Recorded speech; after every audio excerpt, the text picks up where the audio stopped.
Hey everybody, Jason Bermas here, and we've got a banger of an episode for ya. I've got Stuart J. Hooper. We haven't really talked since Trump 2.0 set the stage. We're well on our way to 100 days, almost 80 days in. We're going to be talking about promises kept, promises not kept so much, tariffs, the economy, the Middle East, Russia, Ukraine, and beyond. It's a banger. You're not going to want to miss it. Thumbs it up, subscribe, and share. And now my guest, Stuart J. Hooper. Thank you so much for joining us, sir. It is a pleasure to have you here. So, there's obviously a lot to go over in these first 80 days. I've liked a lot of it. Haven't liked a lot of the policy in the Middle East. Haven't loved the policy even with Ukraine and Russia, despite the fact that I really enjoyed Trump putting Zelensky in his place on television. But then, unfortunately, it didn't seem like anything actually came out of that other than more death and the continuation of war, including some real shady shenanigans, drone warfare into Russia, limousines blowing up that the Western media did not want to talk about.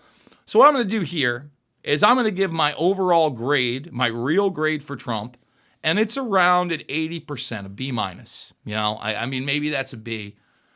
I don't know how much you could actually get done as president. I've talked about this time and time and time again. However, you certainly don't want to get into the arena where warfare escalates and you're on your back foot even more. Number one, what is your rating of this guy? And then give me a speed run through some of the things I just discussed. Well, great to be back as always, Jason. Really appreciate it. Love talking with you. You're one of the few alternative media personalities out there that doesn't come at this from the left or the right and doesn't really have an agenda, really, other than just getting to the truth. So it's always great to chat with you. Yeah, I think overall, I'd probably go a little bit lower on the rating for the first almost 100 days. I'd probably go with a C, maybe a C minus 70%. Again, you gotta be fair that he hasn't been in there a very long time, so that he's going to be inherently limited on what he can and cannot do in that amount of time. But I think we have seen almost at this point more things that we could question than perhaps we could celebrate in some ways. You've seen lots of the stuff around Ukraine that, of course, all blew up with Zelensky. And I'm with you on that. That was absolutely necessary. That needed to happen. That war needs to come to an end. It's really the biggest, hottest flashpoint for World War III that we have right now in the world. So the quicker that's wrapped up, the better. We need to get on friendly terms with Russia. But then we had some back and forth there with Trump apparently saying that Putin has pissed him off. And well, then there needs to be some more movement towards peace, towards a deal. Then he kind of rolled that back a few days after that on Air Force One, where he essentially came out and said that, well, actually things are moving forward and it might work out. So that's been a bit of a mixed bag. The Middle East has been a big time mixed bag as well, to say the least. We had some good rhetoric, I think, on the Middle East to start out the administration. The rhetoric surrounding the idea of peace and getting this issue resolved and reaching deals. But then what do we have? We have this massive escalation in the attacks on Yemen. We have the continued support for what Israel is doing in Gaza, which at this point continues to just churn out video after video of atrocity after atrocity. You also have this attack in Yemen, which Trump shared the video of this attack on a mass group of people, which he claimed were Houthi rebels, Yemeni terrorists. And then it turns out that was actually probably just a tribal gathering of civilians. And I saw George Galloway made a comment on that, where he essentially said, well, they might not have been Houthis before the airstrike, but those who survived and their family members probably are now. And this is the central problem of US foreign policy. It spirals out of control, we get blowback, and it seems that Trump still has some of these bad neocon voices in his ear. So let's talk about a plethora of those things. Let's start with the pissed off comment, right? I honed in on that. I didn't just take the headline for what it was. I watched the reporter. And by the way, the reporter that reported on that and supposedly was the core source for Trump was the same reporter who was put in her place during the presidential debates by Vivek Ramaswamy and had that little smirkle on her face when the mainstream media got called out by him. Now, again, they ran with Trump is pissed at Putin, but they didn't say why.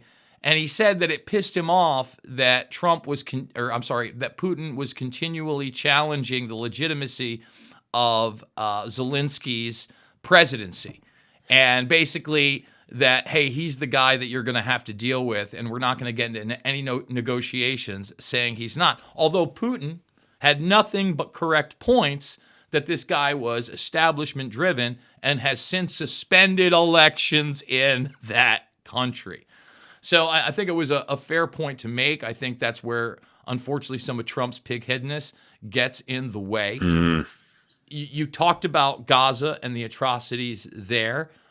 Literally this week, we have another story of Israeli forces killing health workers, murdering health workers, then throwing them in a mass grave, and also destroying their vehicles, which are obviously ambulances, and going, wouldn't know, and then admitting it after the fact. I'm sick of it. All right. And that's another huge problem with these conservatives. I'm not pro Hamas. You know what else I'm not? I'm not pro killing health workers and throwing them in mass graves. Period. I'm done. I thought I was done. I'm not. Yesterday saw another one of a headless child being held by their ankles by the enemy and it being celebrated. And by the way, it wasn't the Muslims holding the kids, everybody. Just want to throw that out there. The lack of acknowledgement of how dangerous that is, and Trump leaning into Israel getting what they want, is extremely dangerous to me. In other words, I don't understand the idea that Gaza no longer exists for the Palestinians, that Palestine no longer exists, and you're just going to relocate literally 1.5 million to 2 million people, whatever's left they haven't slaughtered, to some magical place that hasn't been decided yet. And after they do it, it's going to be beachfront property with a golden Trump. That's nuts. All right? Israel isn't done in the Middle East after Gaza. They're currently full force in a war with Lebanon, whether we're saying that or not. And then on top of that, they are the powder keg for Iran. Now, it ain't no conspiracy theory. The Greater Israel Project is real. So if they've taken Palestine now, essentially, what stops them from taking more if they have a president that is going to back them in this country? Yeah, I mean, absolutely right. And you're absolutely justified in getting angry and frustrated about this as well. I think we've all gone through that at this point. And it just happens again and again and again. And also, a really important thing to reiterate here, which I've said on your show time and time again, just like you just did, neither of us support Hamas. Neither of us support terrorism. Neither of us think that the October 7th attack was justified in any way whatsoever. And I think you actually did a really good job of illustrating that by really focusing in on the music festival that was hit and the rave kids and all that sort of stuff. Is going and killing a bunch of rave kids, is that useful in any way whatsoever? Does that help the cause of the Palestinians at all? Absolutely not. So Hamas absolutely does, in one way or another, need to go, but evidently that's not what the Israeli military mission is trying to do. It's trying to get everyone out of Gaza, not just Hamas. But something, I'm not sure if you've seen this or not, there have been mass protests in Gaza against Hamas from the Palestinians. So now we have thousands of people out on what's left of the streets of Gaza saying, we want Hamas out. You guys have got to get the hell out of here. You've done nothing for us. You've helped to bring us into this situation. It's time to go. So this is the brutal reality of trying to use terrorism as a method of political change. It only opens, as you said, a powder keg, sparks it, and it blows up, and then it's completely out of control, which is what's happened here. And some of those same Palestinians, maybe they probably did at certain points support Hamas and think that what they were doing was a good idea. But now they've seen the error of their ways there. And yeah, there's just no way you can justify that terrorism at all. But yes, we have Netanyahu now back in the White House today, I think, and yesterday. The only real thing that I saw highlighted over on X, which there may or may not be other things, was Trump apparently said to Netanyahu that he's got to take it easy in Syria, something like this, which was about it in terms of putting the limits on what Netanyahu and his government can do. Trump's got to be really careful here. One positive that I saw again today, headline out Fox News, that he wants to start direct talks with Iran. I have been calling for that since day one of this administration, since well, even before that. That yeah, if you want to solve this problem, let's not fight another war over it. That's going to go exactly how we think it's going to go. And how, by the way, the smarter people in the Pentagon also know, which is a complete disaster. And they don't want to see their, God only knows how many soldiers under their command, how many ships be killed and destroyed. So that's good, but we'll see what happens. Is this all just window dressing and he's going to try to make it publicly look like he tried to talk to them and then just bomb them anyway? So he's in a really precarious situation. If he wants to be the peace president, if he wants to be the deal maker, it's time to really go back to the art of the deal. Talk to the Iranians. Don't listen to what the people on places like Fox News have got to say about Iran, or even really what the far left have got to say about Iran. Let's take a pragmatic approach in that we are two powerful countries here. We've got significant militaries. If we clash together, this isn't going to be good for either side. How do we avoid that? That's how this discussion should go. It can't be about the mullahs, or it can't be about Islam. It can't even really be about Israel. It's got to be, how do we avoid the calamity of war? That's got to be priority number one. And, again, this is why, Trump is in that 80 percentile range with me. The guy came in and said day one he was going to stop all these things. I didn't know whether or not that was even possible with or without the rhetoric.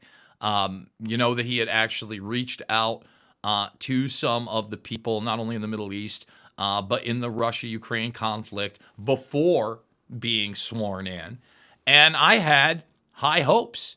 Now, I really don't know. This just seems to be an extension of what we got under the Biden administration. And that's not me stumping and saying, oh, we would have been better off with Kamala Harris. No, I think we would have been way, way worse off because we wouldn't even have a communications avenue. At least Trump, for all of his faults, is that communications avenue and will engage with the media and is talking with people. I think that these are all positive things. Let's look at the other elephant in the room before we talk about maybe some of the other positives out there, and that's these tariffs. So, number one, I'm not against them, but then again, I'm not invested in the stock market. I totally see the fear of the average American who has bought into the system, has a 401k, and lost a ton of money. Now, I think that that's being exaggerated a little bit and amplified a bit for the real people that have lost the money, and those are the Wall Street gang, okay? And that's the big problem I have, is all these lefties who talked about the Wall Street billionaires and back Bernie Sanders. He just took a direct attack on the globalist system that is Wall Street. I didn't expect the economy to boom right after. I still don't. But at the same time, I think long-term, this is what needs to happen. And I think that when watching the markets, obviously they will course correct eventually. But this also shows you when the establishment doesn't want to step in, they don't. Because when we had similar crashes during the COVID 1984 nightmare, when they were about to shut down the economy, and no one on the left had a problem with that. Oh, just totally shut down the economy. Oh, sure. They literally shut down the stock market several times as it was crashing to correct it. All right. They've done none of that under Trump. And that's why, to me, this is a positive thing. And on top of that, I actually love the fact that the old Muscardoo is calling Peter Navarro a moron on the Trump tariff thing because I happen to like Navarro. I've had Navarro on this program. You know what Navarro did, Musk? He got thrown in prison for nothing. You know what you did in that time period? You made hundreds of billions of dollars. I mean, just on its face, think about that. Musk attacking Navarro, the tariffs, the reality behind this, and the fact that if these things aren't going to work, we are talking about years and years of building infrastructure here in the United States that we will not see come to economic fruition, perhaps not in half a decade or even a decade. It may actually take that long term in reality, no? Yeah, no, definitely. I think I'm probably a little bit more critical of the tariffs than you are at this point. So I'm definitely with Trump on all of the ills, all of the problems of globalization, in the sense that has it um, shipped far too many jobs overseas? Absolutely. Has it destroyed the industrial base of the United States? Absolutely. Has it really damaged the potential for national wealth building in the United States? Yes. Has it empowered a collection of transnational elites that are so far removed from the nation state now that they can really just move themselves and their wealth wherever they want? And ultimately then have no real ties to a single country at all. They can just pick up and move shop wherever they want, whenever they want to do it, with relative ease. So all this stuff is correct in the sense that it's a problem, and it's created massive wealth imbalances in the United States. Wealth inequality is completely off the charts. We have a service economy where we have many college graduates out working in places like Starbucks, and that's the best that they can currently find. This is a huge problem. Now, when we get to the tariffs, though, I'm not totally sure that this is the best solution here. And the reason for that is because we're no longer in the early 2000s. We're no longer in the 1990s, when the United States was really the only game in town. So I think Trump is playing this game as if the United States is still the only game in town when it comes to economic power in the world. That's just no longer really the case. So you can do this whole method of trying to put tariffs on overseas producers and essentially try to force them to bring their manufacturing inside the United States, which again would be a good thing. But you're betting on their ability to do that and their willingness to do that and how long that's going to take. And I think all three of those things have got big problems, primarily because the US is no longer the only game in town. What if these corporations just say, you know what? We don't want to deal with this. We don't want to deal with this tariff situation. Let's just focus on the Chinese market instead. Let's just focus on the Indian market. Let's focus on the Brazilian market. So there's lots of ways that this could go, which, much like the conflicts, when you start dropping bombs, you don't know how it's going to play out. You don't know who's going to be on what side of which explosion. That's very much the same thing here. You don't know for sure that these corporations are going to abide by this and act in the way that you expect them to. They might reorient themselves to the east. I think that's a definite possibility here.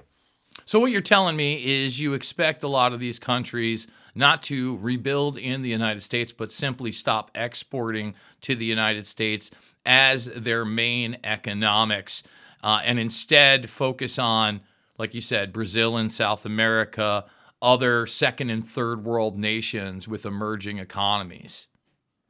Because this is if, and again, I'm not an economist, right? So I'm coming at this really from a more of a political theory angle than anything else.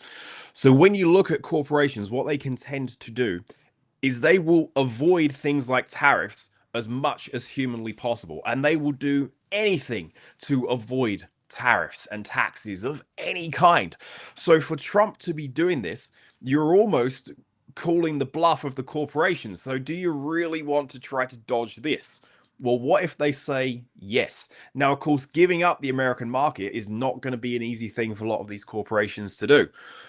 But what if, in their evaluation, that's actually easier than trying to go through this whole process and trying to keep their business afloat at the same time? We see it with Nintendo right now. Nintendo has just paused pre-orders of the Nintendo Switch 2 because of the tariffs, and that's had its own massive set of problems. The Switch 2 reveal for gaming reasons, which we won't go into here. But seriously, But wait, let's do that for a second because I think it is really important because Nintendo is a Japanese company, which yes, it does export to the entire globe. Nintendo is a global phenomenon, but the main chunk of its economic business is the United States. Period. Full stop. We pay the most for the hardware and the software. A lot of people don't know those sliding scales of prices, but I'll give an example on another system, okay? Xbox, Microsoft. Again, Microsoft realizes that it's making most of its money in westernized nations paying first world prices. So if you go onto a retail reseller site for those type of games, the new game that's $80 in the United States is probably $45 to $50 in Argentina. Okay. Then you go to the mid-range games that are now 50 or 60 bucks. You can get those sometimes as low as $10 in places like Turkey, Argentina, etc. And in some cases, hint, hint, hint, you can access that through a VPN. So instead of spending $80 on a game, you could spend 40, or instead of spending 50, you could spend 5 or 10. Now, they do this because they realize getting some is better than getting none. And a lot of this now is no longer hardware based. Yes, the system is hardware based, but a lot of gaming systems are moving away from that. You can now play your Xbox on your LG TV or just about anything else. And they realize software and bandwidth are the only real costs after the fact. And without that Western market, I think what Nintendo's going to do is they put out a price tag of $450 and $80 a game, which is over the top. I think right now they're economically reassessing that with these tariffs involved, and possibly we could be in for a refresh or a reprice. What that will do for sales, I'm not quite sure because you do have the Nintendo fanatics. But one of the features of Nintendo is the hardware has always been slightly cheaper, and the games that you get your kids are usually kid-based and last a little longer than the adult stuff. But this is a microcosm of that economic impact, no? No, completely. So I think what a lot of other corporations are going to be doing right now is they are watching and waiting to see what Nintendo does. Are they gonna? So they announced this the other week, like you said, $450 for the console. If they come out at the end of this week or maybe the week after, and they say, well, actually, due to tariffs, this is now going to be $550 or this is going to be $600. I mean, you could be looking at drama on the internet like you've never seen before in the gaming sphere, and that would be something. So yeah, a lot of corporations, though, other corporations outside of this are going to be looking at Nintendo and seeing how do they deal with it. You got a brand new product, it's coming out, you've just been hit by these, what are you going to do about it? Are you just going to maybe try to keep the price the same and then just eat a massive loss and then recoup that on the software side of things? That's been the traditional gaming model for a while as well. But I saw an interview with the head of Nintendo America yesterday, and he said he didn't say it directly, but he implied it that these consoles had a built-in profit in that 450 price tag as well. So do they just say, well, we'll knock that on the head, we'll take the bit of the loss, we'll just break even on these? It's a huge question, but yeah, Nintendo will survive this nonetheless. They will want to sell here, of course, because like you said, all the money that's here. But this is a problem. For a company like Nintendo, they're probably going to be able to work around it. But mid-sized companies, small-sized companies, they may just say, there's no way of doing this unless I jack the price up. And who's then going to buy the product? Hardly no one. Why bother? That I think that's the real threat here. When it comes to the market, of course, I know you've been a critic of Wall Street and all of the ills of that sector of American and global life. And of course, you've been close with Luke Radowski and the Occupy movement and all of that sort of thing. Yeah, there was quite a lot of momentum in that direction for a while, really from the left, the political left. And we see here, like you said, though, there is a bit of contradiction going on right now. Yeah, and those same people have really put up quite a vicious political argument on this and the state of economics and the state of globalization and the state of the marketplace itself and the stocks and the shares and these corporations and how negative they've been on the economy. Well, now they're getting a big hit, but it looks like some of those people also are in some ways coming to the defense of the market at the moment. Now, I'm not really necessarily trying to come at this from the position of the defense of the market. I'm trying to come at this from the position of, do we actually have the odds in our favor here that this is going to play out exactly as we want it to play out? Now, I think the Republicans will need to ask themselves this question as well, because deep down, every Republican congressman doesn't care about Trump. They care about themselves and their own chance of re-election. So Trump also has to ask himself this question. If I keep going down this road, I keep going down tariff lane, and putting these on and refusing to back down. And so, yeah, if we do the 100% tariff on China, that will create almighty chaos in the stock market that you might not necessarily be able to roll back. So then Republican congressmen are going to start thinking to themselves, this guy, Donald Trump, he's been pretty good for us, but this is his last term in office. Do we actually want to sacrifice our own political careers for Donald Trump's agenda?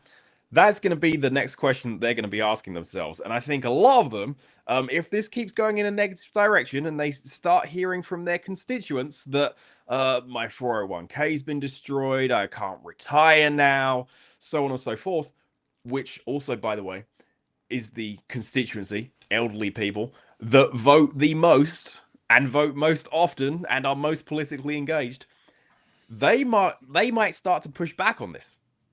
They might not go as far as Rand Paul in terms of the pushback, which I think has been an interesting sight to behold. He's really been against this just generally as a tax increase.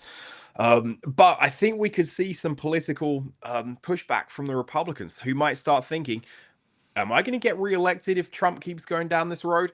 And we might see some congressional pushback against the administration, which would be first time in a long time that we get that. And look, we've already seen leopards changing their spots, right? You look at somebody like Eric Adams, mayor of New York City, who was behind all of the Biden policies up until almost the very bitter end, probably the last year, and then all of a sudden he starts getting investigated for his corruption. I'm not here to stump for Eric Adams. I think that all of those investigations were 100% legitimate, but unfortunately, that's just the way the cookie crumbles in that region, and they did it for political means. He's now declared himself an independent. The Democrats are trying to rebrand Andrew Capo Cuomo. Hey, folks, you get a Hochul Cuomo combo in New York, it's over. It's already. Listen, I'm not going to my alumni weekend in 2 weeks because the last time I was in my little upstate New York college town, the entire Main Street was riddled with heroin addicts who were ODing to the tune of 2 to 5 times a week on Main Street in broad day. This is not the city. So much so that when I went to go to my favorite place to eat with a buddy of mine that I hadn't seen in a year, who happens to work at the local hospital, let's put you on blast, Fox. Number one, he told me that the way they're making money is the transgender surgeries they're doing multiple times a week there, including on children. Okay, just throwing that out there. And then he said, sometimes We get 2 to 3 ODs a day, but we get no less than 5 ODs a week. And as he told me that, we look to our right, and on the corner of Main Street and Lettuce, as he tells me that, an ambulance is putting somebody who is ODing on a stretcher. Yeah, let's put Cuomo in there. Let's empower Hochul more. The economy shot there. You can't get a 1-bedroom apartment in upstate New York for under $1,200 a month. You think people are making that kind of money? It is the welfare state, everybody. At least to the tune of 35 to 45% of the people of the 20 plus million that live there are subsidized by the government. And those are the ones here legally, not the ones lined up at the Roosevelt Motel after that horrific border policy. And that really does speak to the system, right? You would think in a situation where, again, we're 70 plus days in, these people are completely illegal, that the Trump administration would have just rolled up with buses and said, "You're going home."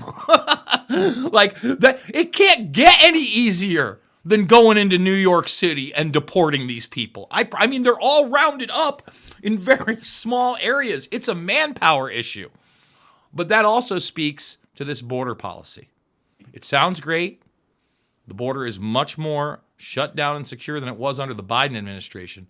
There is really no way to accelerate the mass deportation physically that we were promised. Correct, Stuart? Yeah, I mean that's this is a whole other issue as well. I think what's important about the immigration issue is that I think on people on the left and the right also have a point of agreement here, which I'm not sure they fully comprehend. In that millions of people coming across the US border with literally nothing but the clothes on their back is a very bad thing. I mean, if you're on the left, that's a humanitarian disaster. If you're on the right, that's a potential economic disaster. So that has to be solved. And that has to be solved again in a way that I think requires a long-term plan, a long-term approach to figuring this all out, which I'm not sure that the Trump administration has right now. And this also brings me back, in a sense, to the tariffs.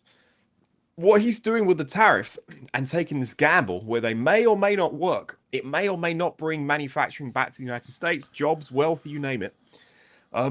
It's in some ways also being a big distraction. So every time the Trump administration is having to deal with one of these, I think there's over 50 countries that have been on the phone to the Trump administration since his announcement. That's a moment that they're not using to solve some other problem, such as the immigration issue, such as the Middle East, such as the war in Ukraine. So in a sense, Trump, you said he has kind of this pig-headed attitude, which I think is absolutely correct. He kind of becomes like a dog with a bone on some of these issues, and he just won't let it go, and he just has to do it no matter what. Well, in some ways, if he's making issues and not cleaning them up as he's going, this doesn't look good for the long term of his presidency here. I think we've both been very fair to him. You probably even more so than I, in terms of trying to figure out where he's going to go and if this will be a positive outcome or not. But I think again he's got to be really careful. He's got all of these potential landmines around him, in a metaphorical sense. That if you trip on one of these things and it explodes and you don't expect it to go in the direction that you thought, you're going to be in big trouble. And with the immigration thing, that is one of the top two issues of why people voted for Trump. It was the immigration and it was the inflation. That was primarily it. And when it comes to immigration, we've had quite a few high-profile headlines, but we've also had some major missteps there as well. I mean, we got this guy who's apparently been deported by mistake. I don't know the full ins and outs of that story, but the fact that you can deport anyone by mistake, that should be a huge red flag. We've got these people that are on student visas that are having them revoked simply for being in a protest or near a protest, or maybe said something or held up a flag or a sign or something. I mean, that's a misstep. That's also a distraction. It's extremely dangerous. It's extremely dangerous. You know, the biggest and most egregious one for me was this South Korean student that had been a permanent resident here and just been here for and nothing violent, destroyed no property at all. Yeah, demonstrate a real crime before you start deporting people. Because if you want to be a nation of free speech, that's not just for U.S. citizens, that's for everybody. If you can prove that they're a government operative somewhere being funded, so that's a different situation. I haven't seen that situation in this. No, this unfortunately is there to appease AIPAC and the Israeli lobby, and unfortunately, in my opinion, send shivers down the spine of anybody who would challenge the military establishment and what it is doing moment to moment. And that is an essential right, and I would say an obligation to critical thinking people that simply want peace throughout humanity. How dare I? No, absolutely. And I think with that case, with that Korean girl, I think she's like 19, 20 now. I think she actually won in court. So yeah, she ended up not having the green card revoked, not having her self deported. Just by simply arguing that it was a First Amendment case. So that's definitely a positive piece of news on the road there. But yeah, broadly, I don't think this is also a good look for Trump either. Of all the people you could deport, you're going to deport students and just revoke their visas and send them out here. What about, like you said, all of the actual criminals that we have that have come over, that have committed crimes, that have done provably bad things, or actually are tied to foreign governments? They are involved in some kind of espionage or sabotage or something really nasty like that. But instead, you're going to deport students for holding up a sign on a campus. I mean, that's not a good look for your administration. Is your administration that weak that you have to deport students that hold up signs? And so again, this is where Trump he's opening the door for more problems than he needs. He's got enough problems already. Just solve the ones you've got. Stop creating new ones for yourself. So let's talk about some of the positives, and some of the positives still that I think have to come to fruition. The mass declassification of the JFK, MLK, RFK documents, and then we'll get into the Epstein debacle in a moment. For those that are unaware, we're still about, I believe it's 3,000 to 5,000 documents shy of what we were promised with the 80,000 documents. So if you see here, we actually got a release just 4 or 5 days ago, okay? And that is the April 3rd release of about 704 pages. Now, you noticed above that is 53 pages on March 26th. Like I said, there are several thousand. This tells me that we're getting a slow trickle, that there is obviously something in there that is being protected. And as far as I know, I have yet to see the 800-page initial report done up by Warren C. DeBrew, who many people feel was Oswald's FBI handler, and who followed Oswald from New Orleans into Dallas as it happened and was the initial investigator. Until I see that 800-page document, I know you're withholding stuff. Now, number one, you have this one woman who believes that she's all in charge of it and we're going to get to the bottom of it, but then that woman happens to be an ex-stripper. Just so you know, the woman that they put in charge of the declassification was a Florida stripper that was a MAGA influencer they turned into a congressman. Now, I'm not here to judge strippers, okay? You do what you want to do. If you don't think that stripping is a very transactional occupation where you are manipulating people, you don't understand the business. What are your thoughts on these mass declassifications? Obviously, JFK in particular, as that's the first round of documents that we're waiting on. I get it. We're 80 days into this administration, but how fast-tracked can they become, or is this going to get bogged down through the entire 4 years of the administration? And are we even going to get these documents? Forget about 9/11, which we can get into, and then the Epstein can of worms, which we will get into. What are your thoughts on the assassination documents? Yeah, I mean, great points overall, Jason. I think the central problem here is that even if we do get everything, who is defining everything? So this is often a problem in the world of academic political science research. Um, Usually in the field of quantitative research, so people that use numbers and statistics and statistical data. Where does a lot of that stuff come from? The government itself. Well, then you have to ask the question, can you trust the government to give you accurate numbers? Or is it only going to give you the numbers that it wants you to see? Or is it going to fudge the numbers in some way? Those same questions we have to apply to this qualitative problem in government documents. So yeah, are we getting absolutely everything? And I think we've seen through a lot of this already. I think you posted some of this stuff.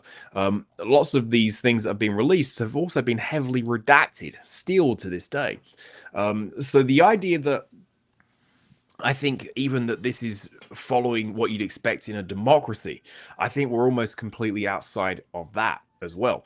The fact that you have a government that can keep this many secrets, that can classify literally anything, but then demand literally everything of you as a citizen of that government, you're in a completely misbalanced world here, where the government clearly has far more sway, far more political power when it comes to information and secrecy, knowledge generally, than the average citizen. So I would love to see all this stuff released, and not only released, but unredacted as well. That's why WikiLeaks made such a splash when it released all of its stuff, because they refused to redact anything, dumps it all online, and then away you go. You can actually find out the real story of what actually happened, not just the parts of the story that the government wants you to read. So that's really why you get this massive, ferocious response to organizations like WikiLeaks and people like Assange. I think what you said towards the end there as well is a real fear in that this may drag on for the whole of the administration, just dragging the feet consistently. I mean, dealing with government in any sense, it's tough to get it to move at all.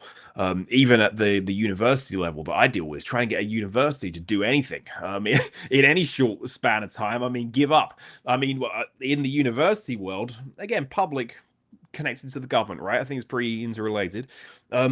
You can sit in a department meeting at the start of the semester, and they'll be giving you dates about things that are going to occur in like April and May, because that's literally how far they had to plan something out to get it done. I mean, that's just ridiculous. So there needs to be a move, I think, here in the government. Not perhaps a Department of Government Efficiency, but where's the Department of Government Transparency? That's what I think we need next.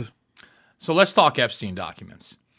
Obviously, the Pam Bondi influencer release wasn't a release. It was 20 times ridiculous. The fact that they walked out with binders when we knew from just the civil cases, right? When Epstein settled the one civil case in Florida with Brad Edwards, they were literally standing in front of piles of boxes that would have been truckload. I don't know how people forgot this. It was a big press conference. It was a big deal. This is before Epstein was arrested. Okay. He had dragged out this civil case all the way up to jury selection. And when he got to jury selection, he was like, well, I guess we're going to pay some money.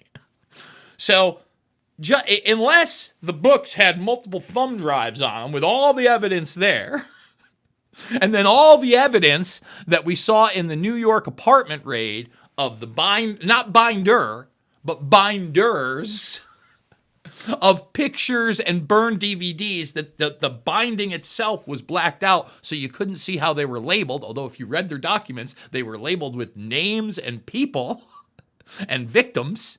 All right. If you are actually now going through that, which maybe the New York field office is, the one guy did resign. There's the Vanity Fair article out there where they tried to be very dismissive and angry that they were doing this. Have you seen that one? So, I don't know if I've seen that one. ludicrous situation, Jeffrey Epstein case redaction takes over FBI's New York field office. This is from March 21st, and a couple people from the inside actually say this is real and that they have been put on hold in a lot of their other investigations. Here's the deal. If it is real and they're doing that, they're going to have to arrest and charge people. You cannot put out photographs or video or even documentation of prominent people raping children without charging them with anything, because then you look like you're complicit even after the fact, especially if you know about this stuff. That alone tells me that if they are sincere about this, it will be another 18 to 24 months before we see anything. And in that 18 to 24 months, if they are legit, we will see actual arrests. I'm not holding my breath for any of it, because Epstein was an arms dealer, more than likely involved in the Iran-Contra situation, which they haven't been able to tell us the truth about. What's your take on the Epstein documents? Pam Bondi herself, is she ignorant? Is she a useful idiot? Because Bondi was the assistant attorney general under Acosta during this whole thing. But if you remember, I don't know how much Acosta really knew about the situation, and he seemed to be just like a negotiation middleman that whenever he dipped his toe into information that was a little too much, they told him to shut up and it's above your pay grade. What are your thoughts? Yeah, I mean, excellent breakdown. I think one of the key points in there that you mentioned is that, well, yeah, if this FBI office is doing this, how long is this actually going to take? And if it does take 18 to 24 months, what's going to happen in the meantime? And that's where we could tie in the rest of the discussion that we've just had here. Trump, if he continues making problems for himself, you never know. I mean, never say never to this. If the Republicans turn on Trump, what if Republicans decide to impeach him or try to oust him in some way? There's so many things that can derail everything he's trying to do here with things like this, which is why he needs to focus, pull back a little, come up with an actual plan, and move to get these real things done. Because the longer you leave this, the longer you drag it out, the less likelihood that it's ever actually going to happen. And you've, of course, been very skeptical on the idea of this stuff ever happening, particularly in the Epstein case, because of just who exactly is tied into it. And we've got the pictures, we've got British royalty, we've got really the equivalent American royalty in a sense, and those sorts of people. We've had the comments from Bill Gates, and you played that clip, I think, before, where he's being interviewed, and then they bring it up, and he just kind of repeats his answer. He just has nothing to say at all, really. So yeah, this is just such a kettle of fish here that I think if you open this, you may be sending yourself down a path that you might not be able to come back from for a lot of these people. So who exactly is implicated in this? To what extent does it drag the Republican and Democratic Party into it? Who knew what and when? If all these people in this office are finding this stuff out, like you said, we're going to have to know about it in one way or another. It's going to have to come out. And if it doesn't, why is it not coming out? Because like you said, if real crimes have been committed there, and we're just not coming out with it because we don't like the names that we've found, well, there you go. That's a government of, by, and for elites, not a government of, by, and for the people. And by the way, the sitting president can't even get answers on the 2 different assassination attempts that took place. Just as kind of the last crescendo of this episode, Trump assassination attempt suspect Ryan Ruth sought a rocket launcher from his Ukrainian contacts. Folks, it's the real deal. It's absolutely legitimate. It should be an eye-opener. And to think, again, you don't get rocket launchers on your own. There's obviously some type of a conspiracy theory that is in motion there, that was in motion at Butler, Pennsylvania. And I'm not talking about one where everything's fake. No, the guy got shot in his ear. Someone was killed over there. They wanted him dead. That gives him credibility to me. And I know some people question that, but certainly I've looked at it. I'm willing to question it. I just found no evidence whatsoever that it was staged. You can follow him over at Stuart J. Hooper on X. Stuart, what would you like to leave the audience with? Just really the overall message is I want everyone to continue being critical thinkers. Stop jumping on the bandwagon of people. Stop just supporting people no matter what they do. There is some talking around in circles right now coming from Trump supporters and some of the things that he's doing that they're having a hard time justifying. You don't have to justify it. What you should do is hold the people in power to account, no matter who it is, no matter how much we like them, and keep them on track. Because, like you, Jason, I've been optimistic about Trump. I think he can do well. People did try to kill him for a very real reason. Let's make him live up to those promises. Let's have Trump be the Trump that we all know and want him to be. Badingo, badongo, my friend. And that really lays it all out. Because, folks, it's never about left or right. It is always about right and wrong, remaining consistent, and holding those to account. I want to thank you for joining me here. I absolutely love you guys, and we will see you all on the flip side.